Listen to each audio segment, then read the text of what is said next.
Good morning. Here, how are you? Good afternoon. Mayor Pro Tem's coming in right now. Okay, And then we'll need David. great.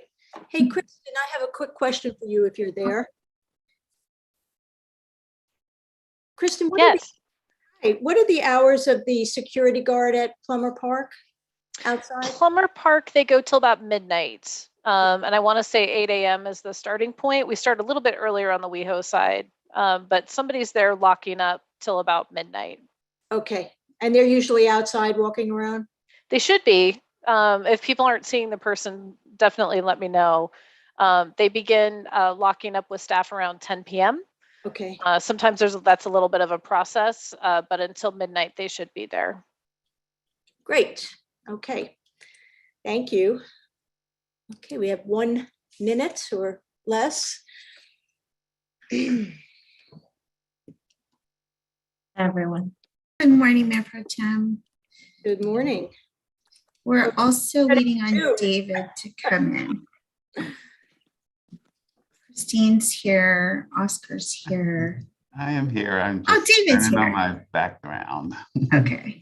Let's see if that works. Nope, it is backwards, right? It's Yep. backwards. Hold on one moment. Well, you know, some days it's Monday. It's backwards. Actually, I do not have my correct one on this Zoom for some reason, so let me just add it here.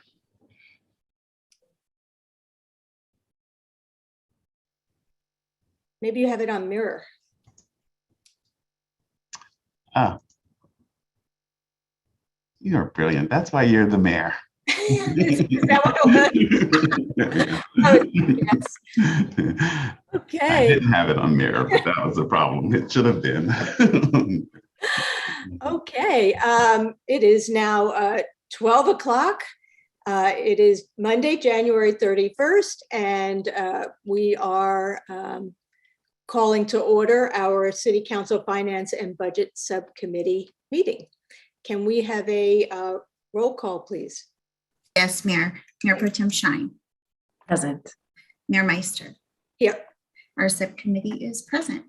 Excellent. Okay, and now we will ask for approval of the agenda. Mayor Pro Tem? So moved. I will second it, and it is approved. By consensus. Thank you both. Thank you. Now we will move to public comments. Do we have any public comments? I do not have anyone signed up to speak under public comment. If there are any members of the public in the meeting who wish to speak under general public comment, please use the raise hand feature or press *6 to unmute yourself and let us know that you would like to provide comment. Seeing none, Mayor, we may proceed. Okay, so now we will move on to item 5, unfinished business. 5A, update and discussion of the fiscal year 2021 to 2022 mid-year budget and living wage. And I will now turn this over to our city manager, Dave Wilson. Good afternoon, Mayor and Mayor Pro Tem. I'm David Wilson, City Manager. I always feel like if I don't say that, Gene Dobrin's going to yell at me. So even though I'm City Manager, at the start of any staff item, I have to say who I am again. But I'm David Wilson, City Manager, and along with me is Christine Seyfried, our Budget Officer. Also here is Oscar Delgado, our Assistant City Manager.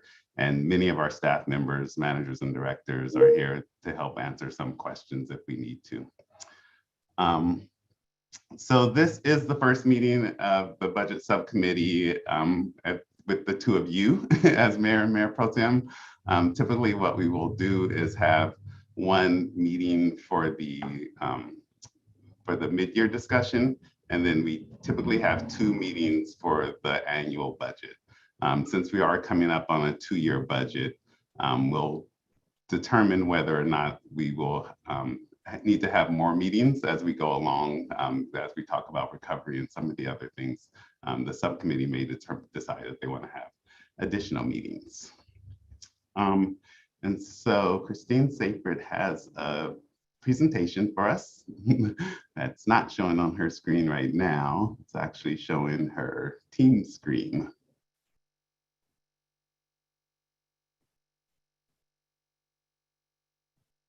My apologies, I'm having a little bit of technical difficulty. One moment, please.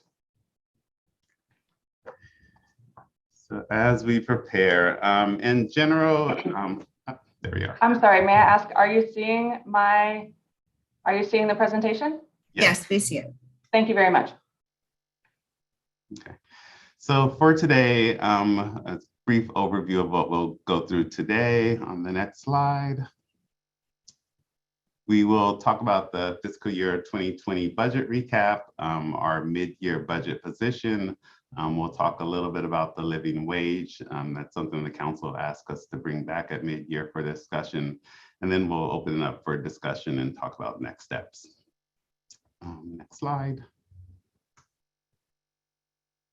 And so the fiscal year 2020 budget highlights, our revenues when the budget was adopted were $104 million. In previous years, in fiscal year 21, we had actuals of 90 million, and in fiscal year 20, 104 million. I'm sorry, 109 million. We are projecting an increase in revenue above what we originally projected in the budget in June. And some of that's due to the added Measure E local sales tax revenue, recovery and TOT tax revenue. And we have continued to pursue grants and reimbursements for emergency services and loss of revenue during the pandemic. On the expenditure side, we originally projected $111 million in expenditures, and that was compared to actuals of 99 million in fiscal year 2021 and 110 million in fiscal year 2020. And some of the things that were part of that budget is we did not budget for Halloween Carnival, and we deferred budgeting for Pride until the Pride Subcommittee had that discussion. Those Pride will be added to the budget, you'll see later. We've maintained the staffing reductions in the sheriff's contract. We've continued to defer budgeting for capital maintenance. We have done some capital maintenance based on monies that were budgeted in previous years and rolled over, but we didn't budget new money. We included a partial year of the Aquatics and Recreation Center operating budget. We hope to have that, we plan to have that open and operating this spring with moving into a full year budget in fiscal year 2023. We've included the new financing costs for the 2020 bonds. We've also extended payment deadlines for businesses due to the impacts of the pandemic. And we have now resumed hiring for some of the vacant positions. So those are things that were in the original 2022 budget. Our projected deficit back in June of 2021 was $6.9 million. Compared, that's also, we had a $9 million in actual deficit in fiscal year 2021 and $6.3 million in fiscal year 2020. So for a total actual deficit of about $15 million so far. We were projecting 6.9 million.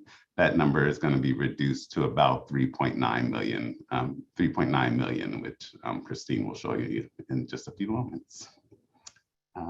Actually, I will turn it over to Christine with the next slide.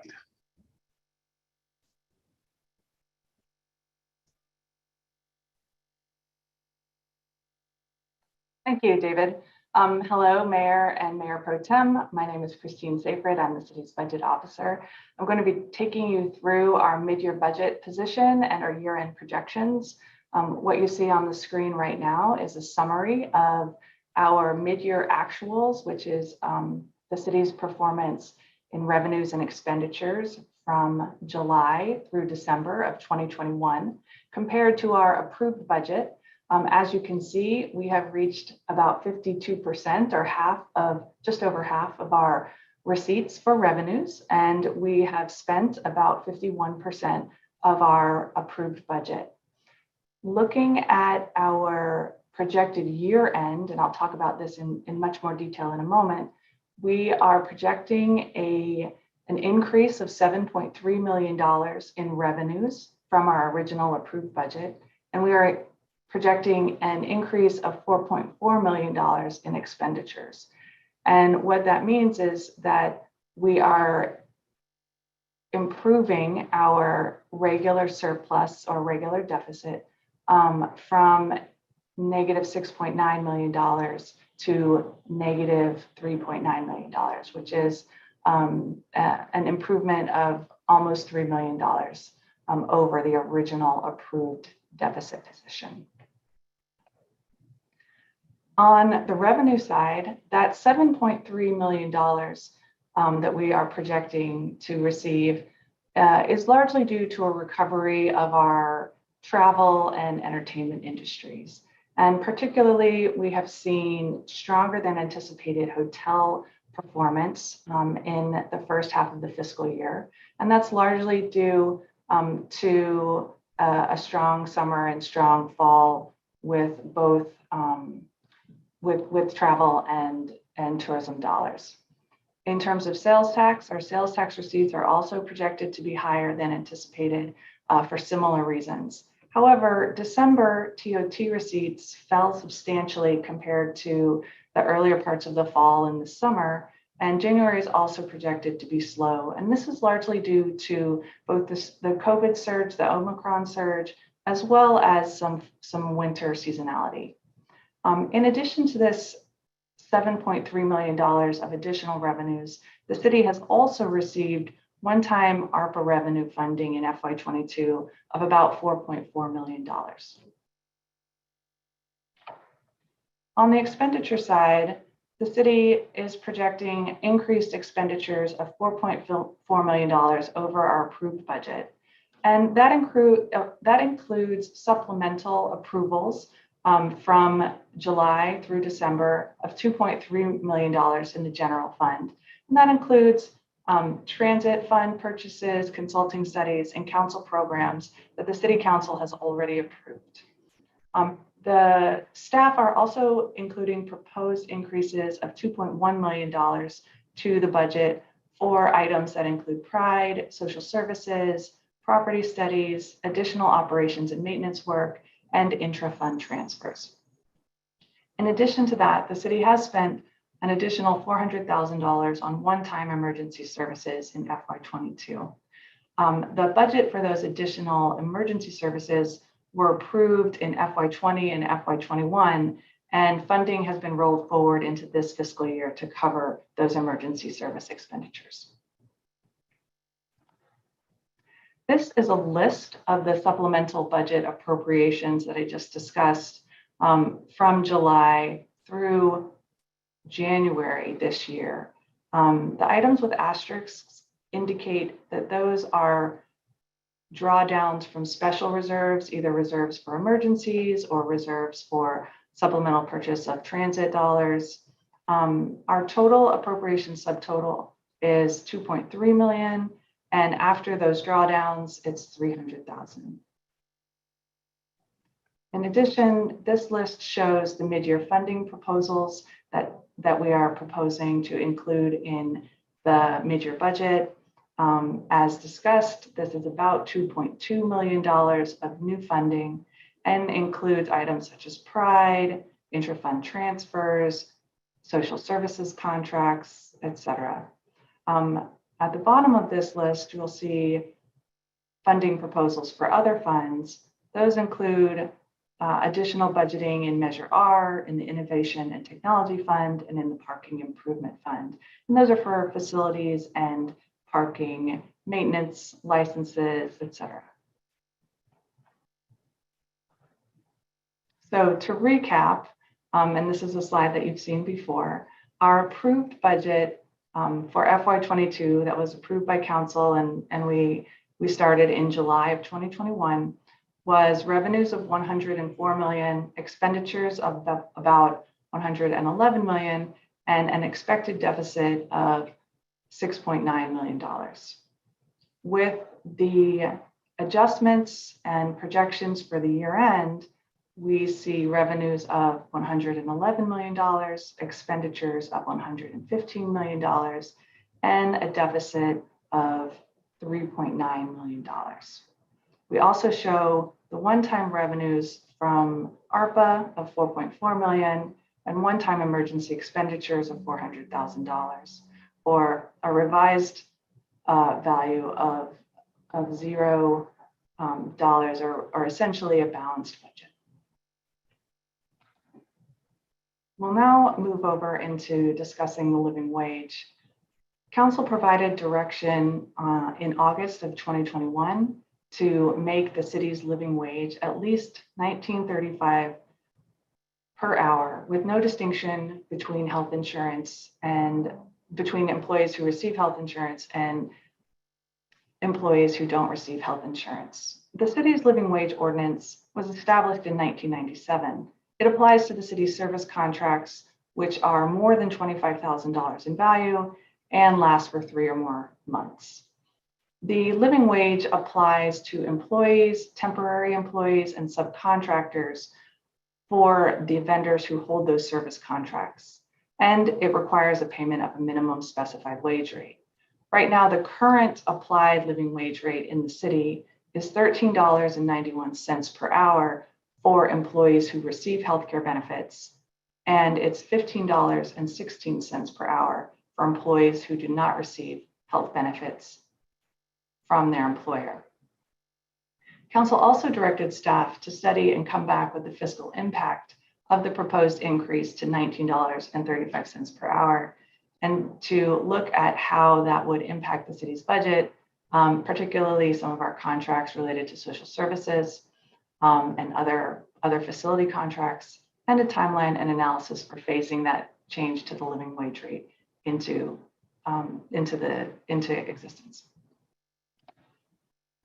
So we have done that analysis, and the proposed revisions that we are working on for inclusion with the mid-year budget update include increasing the wage rate to $19.35 per hour, removing provisions related to healthcare, updating the language of the ordinance related to collective bargaining agreements to be consistent with language that was recently adopted in the city's minimum wage ordinance and hotel worker protection ordinance, and then any other modifications that are necessary. The cost impact of this proposed revision is about $1.2 million per year to the city. And there are just a little bit under 30 contracts that are impacted, that we've identified that would be impacted by this change. Those contracts include parking enforcement, parking operations, and parking maintenance. 2 community safety contracts, our contract for security ambassadors and for security guards. 12 social service contracts would be impacted. 2 transit services contracts would be impacted. And then we have 8 facilities contracts and 1 event production services contract that would be impacted. With that, I'll turn it back over to David. Okay, thank you.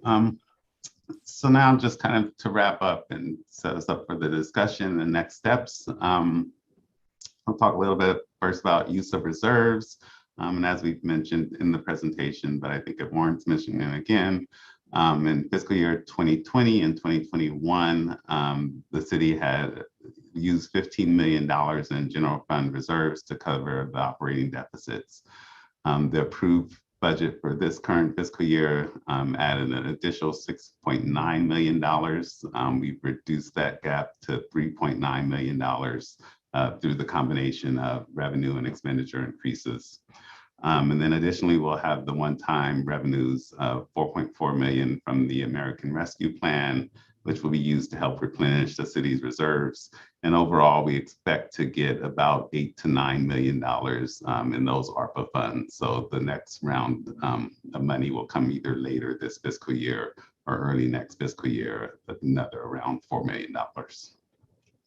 And again, those will be used to replenish the emergency reserves that we've used for emergency services or the revenue losses during the pandemic time. Fiscal restraint.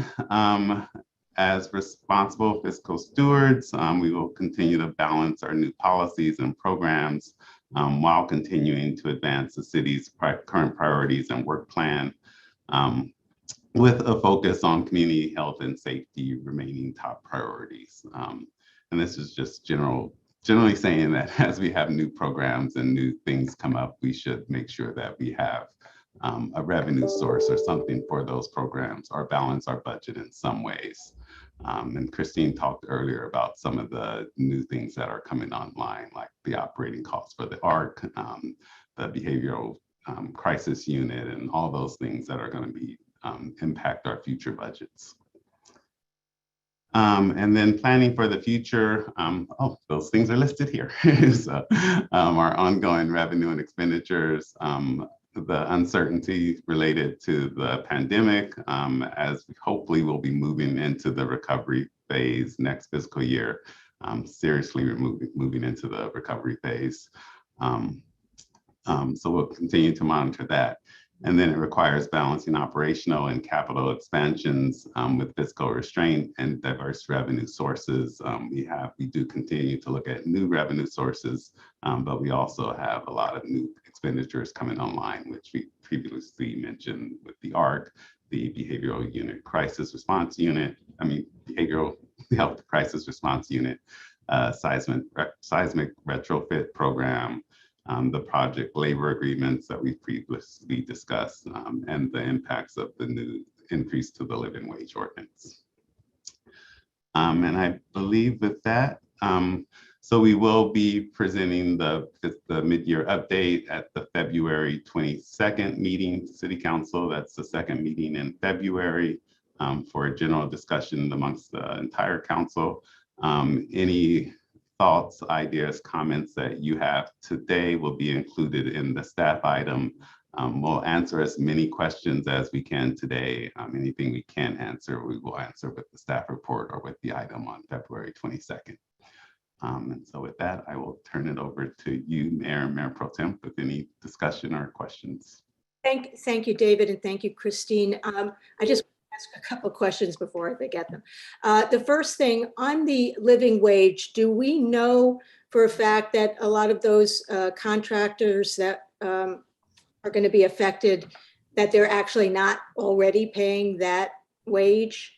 In other words, it's possible that some of them are already paying $19 an hour and it may not affect us. So I just wanted to know how we know. Is it? So I will start with the response and Christine can add, but we've directly contacted those contractors, and that was the amounts that they gave us for those who are being currently paid less than the city's minimum wage to work on city projects. Okay. So that was the direct impact from them. Okay, and then my other question is on the social, also with regard to the living wage with contracts with our social services providers. I assume a lot of our social services providers are nonprofit organizations, and I'm just wondering if we should consider, and I guess this is a question for Mayor Pro Tem, if we should consider excluding them from the living wage ordinance if they're a nonprofit organization. So that's just something I want to throw out there. Mayor Pro Tem, do you have questions, comments? Thank you, Mayor. I completely understand nonprofit status. Oftentimes those nonprofits can be also smaller organizations. And I think when you're working in Los Angeles County, nonprofit or not, you need to be going by the principles of the living wage, is so people can make a decent wage so they could live in LA County. So I don't really support doing an exemption for nonprofits necessarily. I think I don't know if we have any kind of waiver or any kind of in this living wage like we do for the minimum wage. If it's going to make a nonprofit go belly up for their social service contracts, sometimes these are short contracts with us, right? So if it's a 3-month, 6-month contract, it only applies for the amount of months that they work with us. Is that correct? It's not like we're saying you have to pay your workers a full year, even though you have a short contract with us. That's my question, actually, I guess, for David or Correct. Christine. Yeah. So this would apply to any work on city projects. So Got if they were doing other work, it doesn't apply to their employees Okay. for other work. Additionally, what tends to happen is that if it's a higher wage, they factor that into the cost of the service. So Yeah. that's why we're projecting the $1 million, because these vendors will come back with new proposals or requests to amend their contracts to cover that cost. So ultimately, the city is paying that direct cost as opposed to the nonprofit themselves. Right. And would those contracts be current contracts that we have? Are they all ending by the next fiscal year? Is that, in other words, will they all be renegotiated at that point anyway? I don't know if Christine knows that. That's a great question. And our social service contracts in particular are on a September or October 1st to September 30th contract cycle. So there would be some overlap in the last 3 months of their current contracts with a change that was implemented for July 1st. Most of the city's other contracts are on a fiscal year basis, although many of our contracts do also include multiple years. So there would definitely be some negotiation that would be required. But it is also possible, I mean, for us to have a discussion, and I guess this is something maybe you can put in the staff report, if we start at July 1st, or do we start it at the beginning of their next contract? So that would be a question I would want to ask the rest of council. That's a good discussion to have, Council Mayor, and Yeah, have the information so we could make a fully informed decision when discussing a possible phase. we can certainly do that. One of the other things that was discussed during the minimum wage and living wage discussions was the idea of equity and everyone paying the same amounts. We did implement the minimum wage for hotels effective immediately, and then other businesses in a phased-in approach. We know what that minimum wage would be on July 1st of 2022. It would be $18.40, which is about $1 less, a little 95 cents less than what we are currently proposing as the living wage based on what was directed. So we can certainly will continue the 1935 as directed as council, but maybe include in the staff report if we do want to look at having the living wage equal the minimum wage so that everyone's on the same playing field. And those numbers increase by CPI every year. So it would get to the 1935 probably in the next year or two based on the CPI increases for both the minimum wage and the living wage. Yeah, I mean, it's certainly worth having in the staff report as something that we look at. Agreed. What else you got for us? I have some questions, Mayor. So the mental health crisis response units, I understand that obviously we're still in the process of ramping this up. I believe March, we're going to get a staff report back from social services regarding an RFP process and budgeting. How, I know you had put in here that we are including this in this discussion today, but there's no numbers because we don't have numbers. How will that staff report affect this budget? Is it a continuing conversation? Because obviously these are our initial discussions for mid-year. Will we have the opportunity to discuss budgeting before we have our actual end of the year budget come forth? Because my priority is for this to be fully funded. So that's why I'm mentioning that. I think it is homelessness is a mental health and homelessness are a priority for our residents and our city. And, they cross with public safety and solutions. So will we get to include in this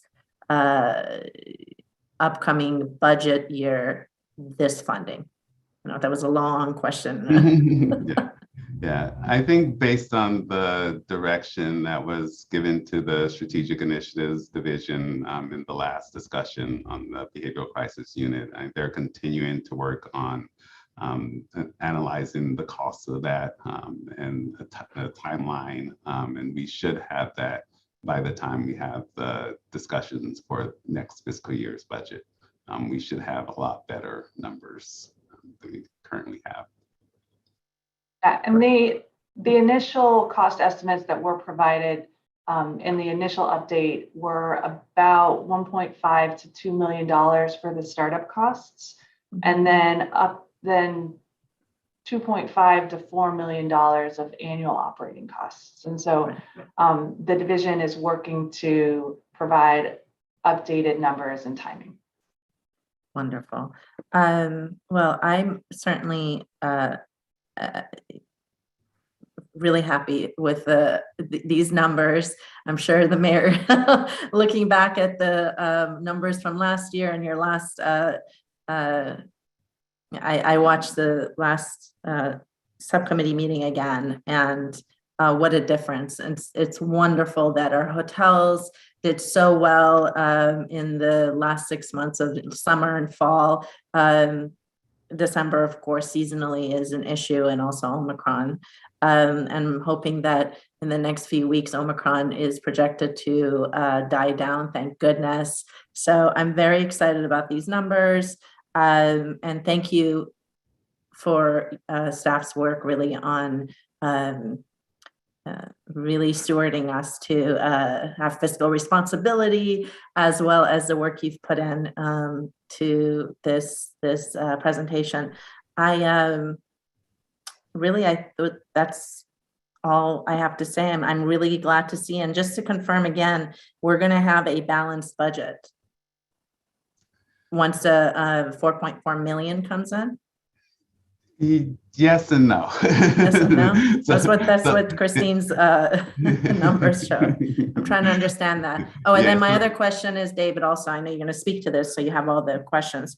You said there's going to be another 4.4 million that's projected to come in. That's in addition to the 4.4 that's included in this? Yeah, and it may not be exactly 4.4, but originally our award of ARPA funds was somewhere around $8 to $9 million, and it's paid over time. So we'll get that next payment.